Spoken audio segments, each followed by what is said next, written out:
DriveMax Health Info.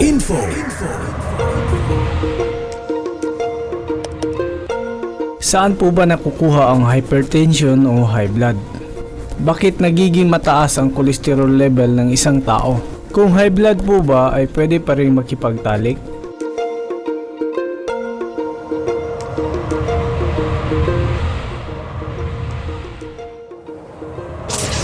Ang hypertension, high blood at heart disease ay mga lifestyle diseases na nakukuha sa ating maling lifestyle. Ang high blood pressure, diabetes at heart problems ay nakukuha sa mga maling lifestyle practices.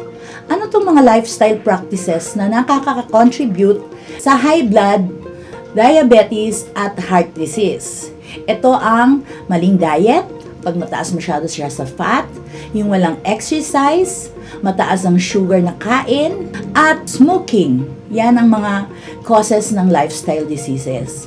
So, kailangan okay ang ating pagkain, dapat healthy siya, hindi siya mataas sa fat, hindi mataas sa sugar, hindi mataas sa salt.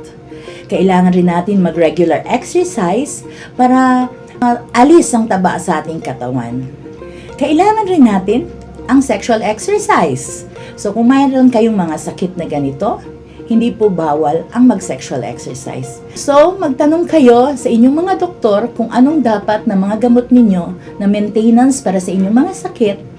At pag okay na kayo, ay pwede kayong mag-herbal supplements para mag-enjoy naman kayo sa inyong sexual life. This friendly reminder is brought to you by DriveMax Adult Herbal Capsule. One capsule, malakas 24 oras. Tatagal ka ba? Sa DriveMax, tatagal ka.